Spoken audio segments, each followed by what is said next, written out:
that didn't appear. That's why we have technical support and assistance in the whole plan.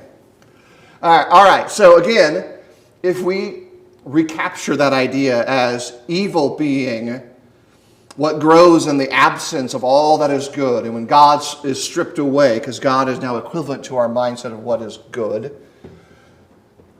that then helps us maybe understand the conflict that takes place in Acts 17 when Paul goes to an audience that is overrun with gods, overrun with ideas about God, and he begins to tell them about a God that is superior to what they've learned, who is unknown to them.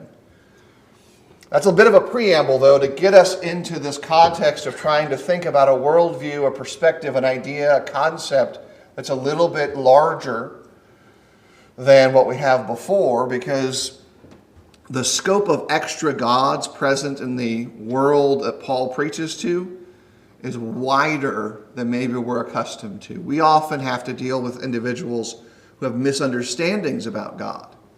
But it is very rare for us to deal with individuals who have a foreign god as their god or a multiplicity of gods as their perspective. Now, while Paul was waiting for them at Athens, Acts 17, verse 16, his spirit was provoked within him as he saw that the city was full of idols. So he reasoned in the synagogue with the Jews and the devout persons, and in the marketplace every day with those who happened to be there. Some of the Epicurean and Stoic philosophers also conversed with him, and some said, "What does this babbler wish to say?" Others said, "He seems to be a preacher of foreign deities or divinities," because he was preaching Jesus and the resurrection. And they took him and brought him to the Areopagus, saying, "May we know what this new teaching is that you're presenting? For you bring some strange things to our ears. We wish to know, therefore, what these things mean." Now all the Athenians and the foreigners who lived there would spend their time in nothing except telling or hearing something new. So Paul, standing in the midst of the Areopagus, said, "Men of Athens, I perceive that in every way you are religious. For as I passed along and observed the objects of your worship, I found also an altar with this inscription: to the unknown God. What therefore you worship as unknown, this I proclaim to you. The God who made the world and everything in it, being Lord of heaven and earth, does not live in temples made by man, nor is he served by human hands, as though he needed anything, since he himself gives to all mankind life and breath and everything. And he made from one man every nation of mankind to live on all the face of the earth, having determined all the periods and boundaries of their dwelling place, that they should seek God and perhaps feel their way towards him and find him. Yet he is actually not far from each of us. For in him we live and move and have our being, as even some of your own poets have said. For we are indeed his offspring. Being then God's offspring, we ought not to think that the divine being is like gold or silver or stone, an image formed by the art and imagination of man. The times of ignorance God overlooked, but now he commands all people everywhere to repent, because he has fixed a day on which he will judge the world in righteousness by a man whom he has appointed, and of this he has given assurance to all by raising him from the dead. Now when they heard of the resurrection of the dead, some mocked, but others said, "We will hear you again about this." So Paul went out from their midst, but some of the men joined him and believed, among whom were Dionysius the Areopagite and a woman named Damaris, and others with them. So that's the overarching story, and you'll notice a couple of things that I think are super important for us. Number one, the method that Paul reasons them towards is one that is very earthbound. I saw you have an inscription over here. It says to an unknown God. Let me tell you about that unknown God. So they're already worshiping in ignorance something, is what he's saying. He then clarifies and says, I want you to know that God, he's not represented by stone, brick, gold, silver, rock. We don't worship a man-made image. He begins to shift their mind from how they worship about all their gods to something that would be far different than the typical approach to religion in that context. To have a God who didn't ask of them to pour all of their wealth into the temple to build a big statue is very uncommon. And to say, no, he's not in a temple either. That's not where he is. And you'll note that they have no conflict in the text with his statement. Like, they're not bothered by him saying, that's not how God wants us to worship. They're not frustrated by it. It is a different thing a little bit down the road. And we'll talk about that in a second. So he is really making an appeal to reason for them. Because does he cite any specific biblical texts to prove his case? Does he go into the scriptures and saying, well, you could read in the Hebrew Bible that God created the heavens and the earth. There's no value to that because this audience isn't swayed by prior convictions. So what then does he appeal to? What source of authority does he say, here is how you can learn about God? Yeah, he goes internal. He says, your own poets write about this. That's an interesting thing because we, as convicted believers, are careful with that. We are much more likely to try to lean into the Bible says than to say, do you know that humanity knows this? Our culture teaches this. We already recognize this truth. We do that a lot with morals. But we're careful about it because we want to make sure we're not going too far. Well, Paul's doing the same thing here. He's appealing to prior knowledge they have that's cultural. That's, in this case, art. Now, poets in that century aren't just artists. They're poets who are trying to convict. And so this poet who he is citing is clearly moving into the thought range of like, you should think this way. They're not just entertainment for poets of that era. But he tries to pull them this way. He also talks about it from the grand creation side of things. All mankind stems from one. Note, this is not a science book. Do you notice he doesn't describe how that happens? He just says, everybody descended from one person. Now, there's a theological reason for that. First Adam, last Adam. Like we understand that concept maybe from a bigger side. He doesn't cite a scripture for it, but he cites a principle that also is held by their community. He's like, this is something you also agree to and believe. And then we get to the last edge of this, wherein he says, and Jesus and the resurrection. That's too much for them. They're totally okay with a God who is not formed with human hands. Totally okay with the idea that all mankind descends from one man. Wait a minute, you mean we got to worship this Jesus? Who's going to judge? No problem with that. But there's a resurrection? What's that all about? So that's the core of the sequence of teaching. And it creates a divide intellectually. Some are like, we'll hear more about this. We need some more information. Some are like, you're absolutely bonkers, Paul. You are nuts. What you say simply can't be true. But others, by name, who are obviously not Hebrew, they're Greek or Roman in their backgrounds, or other nation, have been grafted into Rome by one way or the other, accept this. Like, I think this is good. This sounds reasonable and rational to me, and so they are willing to acknowledge it. And this story begins to tell us how people respond to the gospel's call. Remember last week we had Thessalonica, Berea, and now we have here in Athens.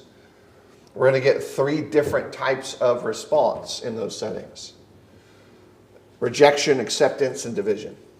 And there's different ways in which they respond to that. Any questions, overviews, before we kind of get back and maybe pay attention to some of the nuts and bolts, or observations in your own readings and things that you think are really important here in the text? Donna? I don't know if it's important, but if you can place yourself as a person that does not know God in this time, and this gentleman comes forth and says these people can be raised, you have got to think that something is not right, at least if you didn't know God. Yeah. So that right at this point, these are like crucial thought points for us to pay attention to. And this aspect of a resurrection judgment picture is also really important to us to tie in. What else? Other good things. Richard, do you have something?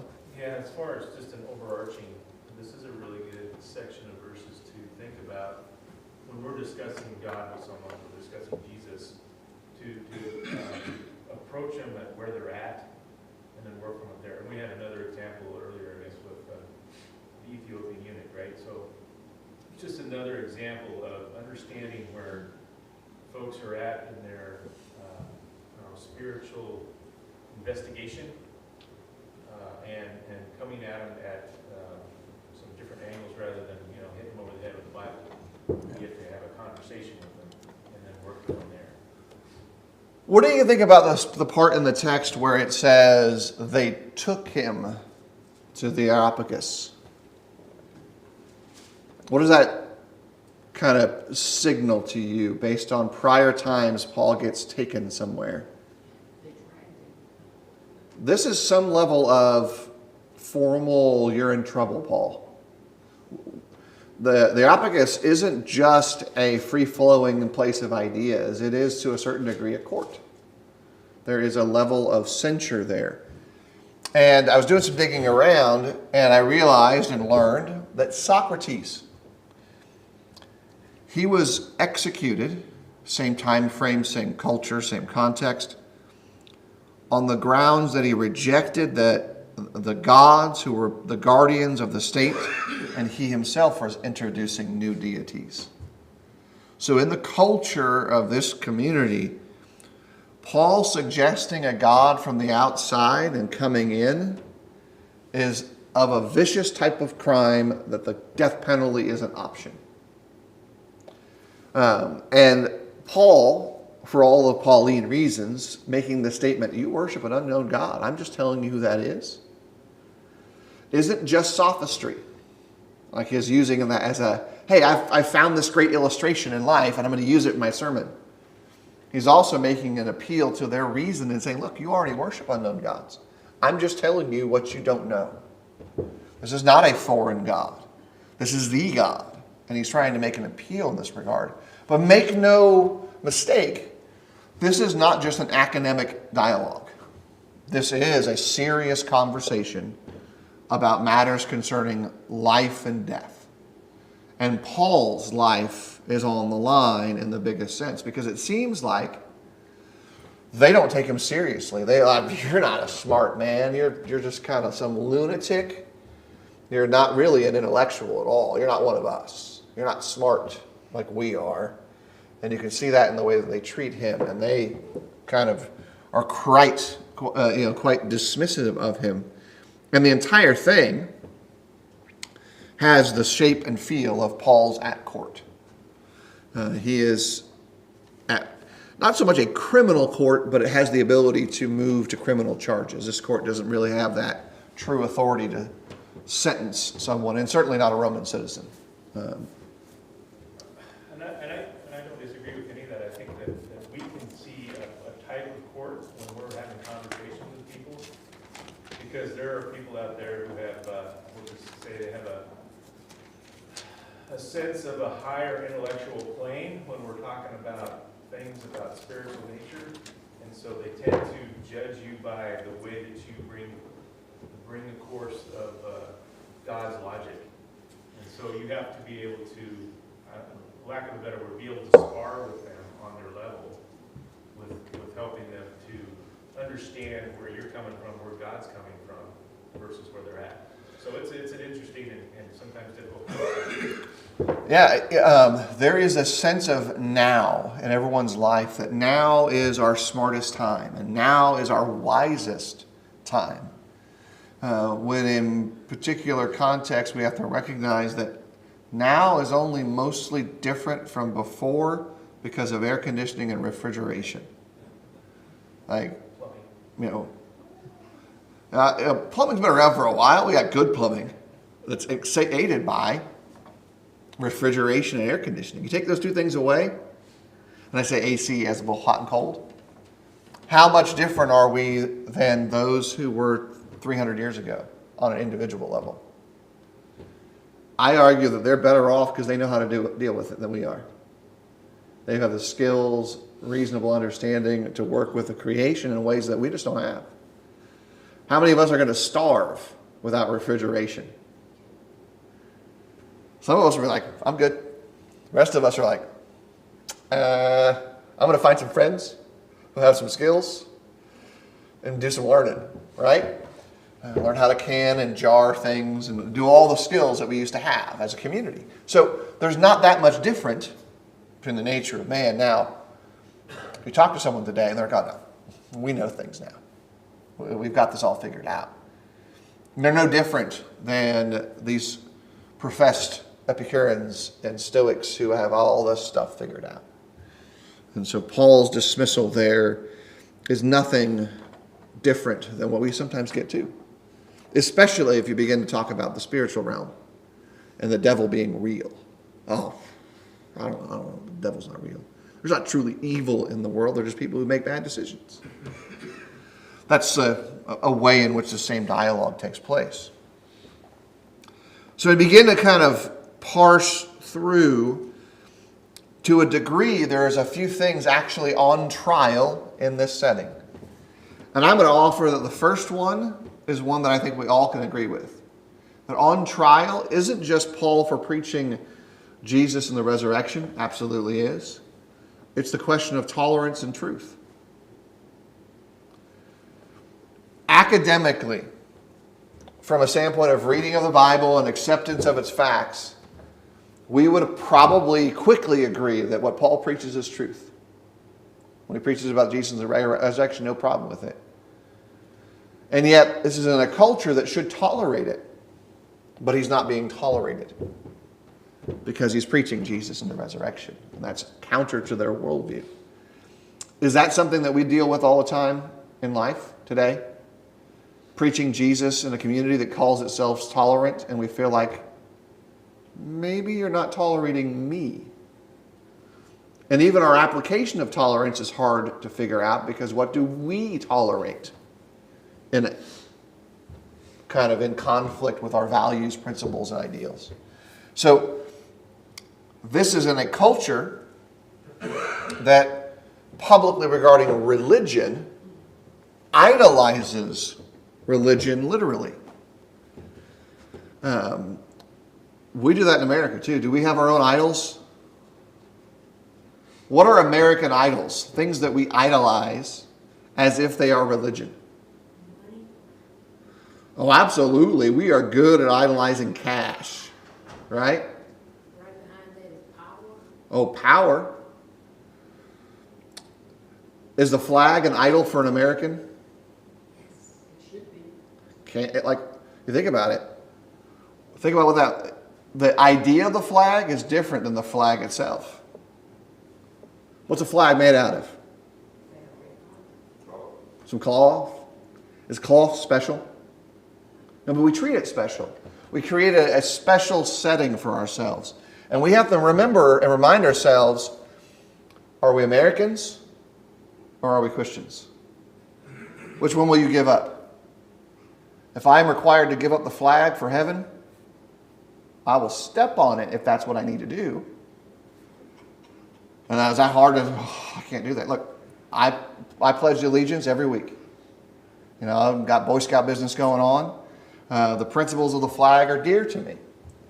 But I realize that it's a republic made out of people and ideas. Those are always second to the kingdom of heaven. And that conflict is troublesome at times. Now you add this too. Do we idolize politicians? As a community of Americans, we absolutely do. You pick one, you like it. You know what politicians are mostly to me? This is my personal preference. Dudes who want something. People who want something. Some of what they want, I want too. Some of what they want, I don't want. And remember, all the things that you do every day, they do every day. Whatever it is you do today, they probably did that too. They sneeze, they cough, they go to the bathroom. They're just people. Imperfect that they are, but we idolize them. Or how about this? Do we idolize athletes? Like we do this. We idolize actors. Do we idolize actors who become politicians? Do we idolize athletes who become politicians or astronauts who become politicians? We do this. We do this with our culture. This is nothing. It's a challenge for us to kind of strip it off of us. So we may not have an idol to Athena, but we do have idols to men. And the insertion of God into that mix, genuine God, always requires for us to make an appeal to ourselves in saying, is Christianity compatible with that? Because Paul is also asking the question, can Christianity exist in a system where paganism is normal, where all the gods are equal, and there is no God above anything but the state-approved gods? Because that's a conflict for us now today too. Bobby? So that go all the way back to Adam and Eve. Because Eve saw Satan pointed the tree out to her, and she saw that the fruit was good for food, and she took it and ate it. Yep. And we've got a special conversation about that very subject planned for a bit of our time at our group meeting tonight. So if you get to come there, you're going to hear about a little bit of what goes on in these Old Testament stories, including all the way back to the garden, and Cain and Abel, and a lot of the parables of Jesus. They all tie together in a way that I think might help us grow, but I'm not going to tell you more. It's like a surprise. We're talking about that tonight. But yeah, like that's that same behavior where she uses what she wants through the lens of the serpent to justify her behaviors. Oh, did he really say that? Is that what he really said?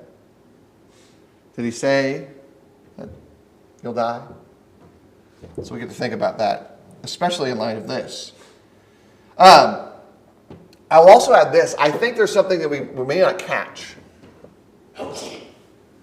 It's quite obvious that these people, as a community, wanted what gods had to offer. And the Greek gods, the Roman gods, by second gen kind of context, pagan gods, all offered something. Power, protection, fertility, even salvation. And again, they didn't bat an eye in conversation until Paul got to the resurrection. Judgment, no problem with that. Salvation from judgment, they needed and we need.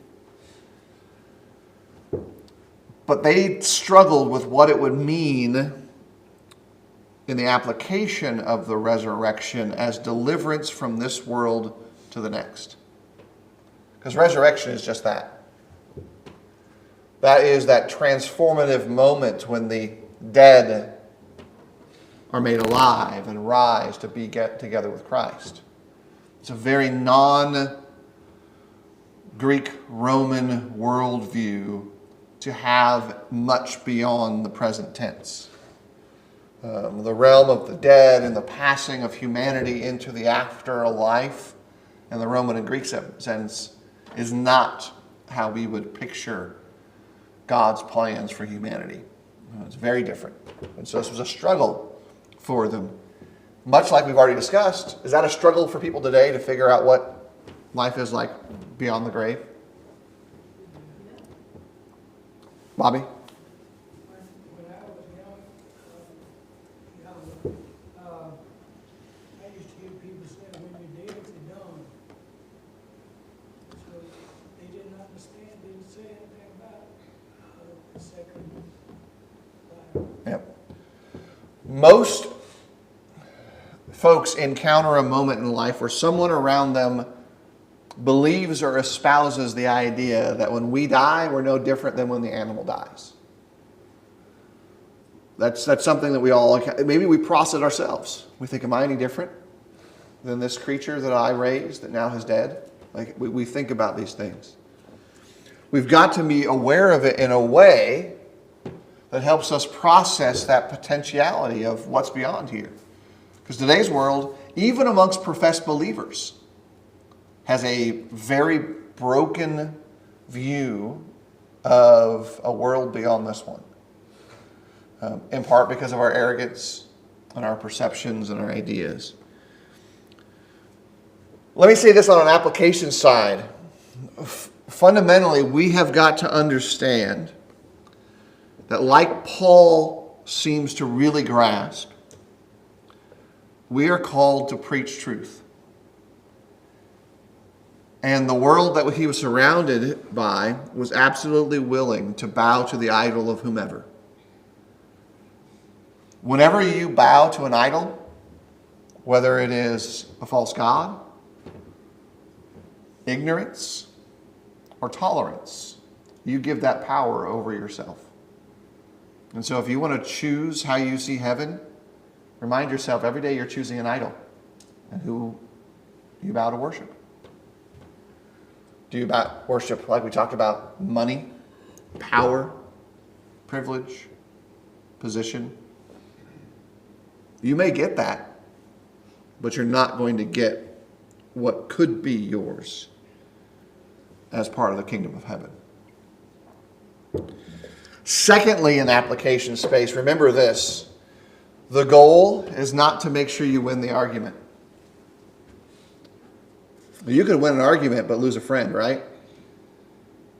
Have you been on the receiving end of that or the giving end of winning an argument but breaking a friendship? Would you do it again? No. It is far better to remind yourself that your goal is to win a soul.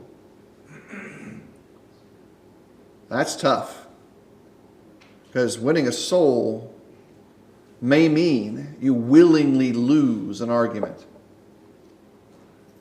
about anything. How many rights would you give up if it meant that one person went to heaven with you?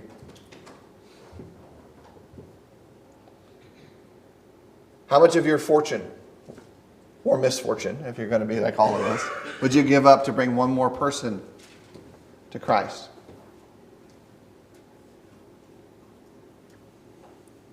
That's a hard question, Mr. Preacher. I don't got much. I mean, I'm absolutely willing to give up all my debt. I'll give that up. That's part of your fortune, by the way. It's part of your misfortune, but it's still part of your fortune. Start thinking about this in a rational way. Well, what am I willing to do to accomplish something that means something to me? Because again, the goal is to win a soul. You can be right about any number of things and in the end be so wrong that you cause calamity and harm. Those are two simple applications from a broader text that's really teaching us that God is. It's showing us the existence of God in a place where it might not seem obvious. What application did you get, Bobby? You get first, our thoughts. What does it mean in verse 30 where it said, time this evening because of weekend? So let's see. You're reading from the King James text there.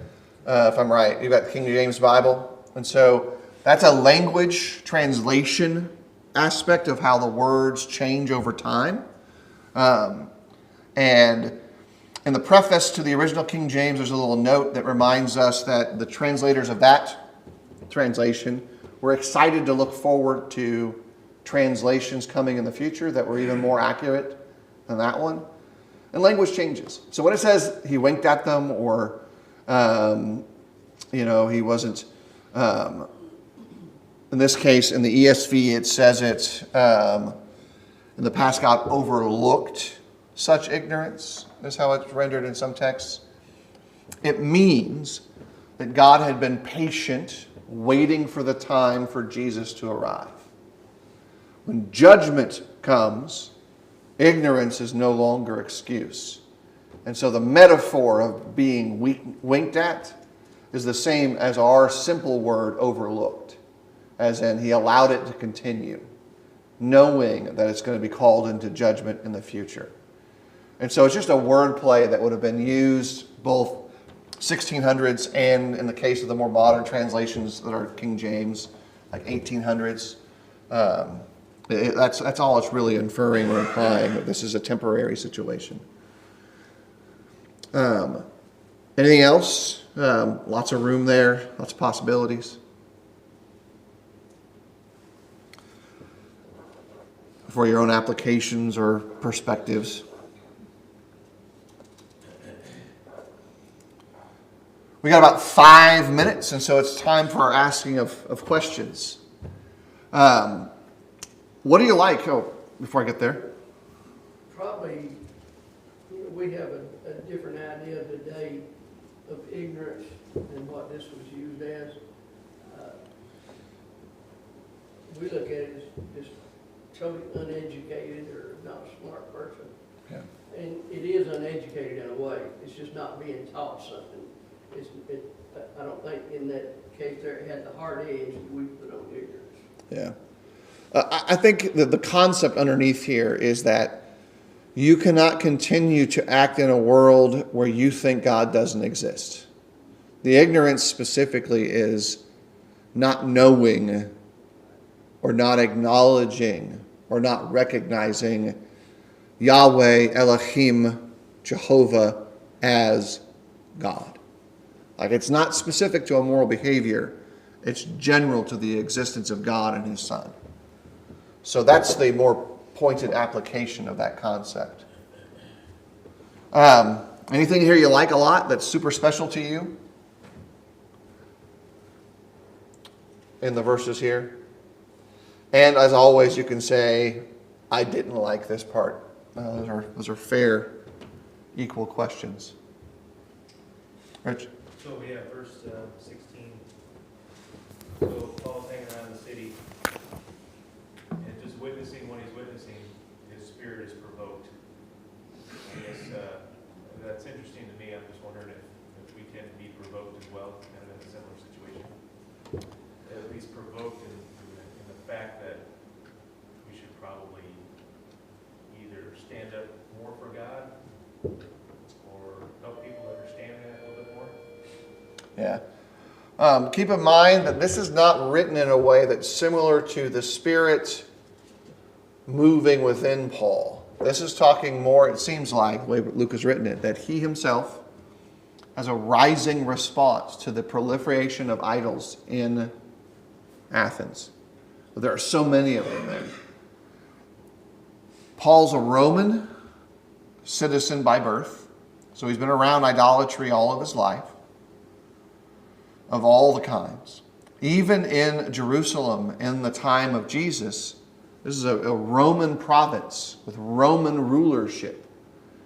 They still had their temple, but outside the temple space, it's the equivalent of chaos, because it's not just Jews living in Jerusalem, although mostly Jews living in Jerusalem. And so it's not like he's never seen idolatry before. He had just been in other Greek cities that are heavily influenced by their own various idolatrous and pagan practices. But there was something about Athens that took it to a higher level. And so his spirit was agitated by that. And I think we too can and should. Like there's a point where then we have to make sure we respond in the way that Paul did. Like let's talk about Jesus. Let's talk about God. We do that. If you think back in your mental clocks to 9/11, everybody responded to the crushing moments of those days with a return to prayer. And I would agree, even more recently, we had a known athlete, a well-known athlete, injured while playing a sport. And people who normally do not profess God were willing to do so in uncommon circumstances. So that exists in humanity. We need to make sure it exists in us, and then we capture it in ways that are appropriate to our convictions. Do you have questions about the text that you don't know the answer to? I do, but I was wondering if you guys had something you saw in there that was important or confusing or mysterious to you.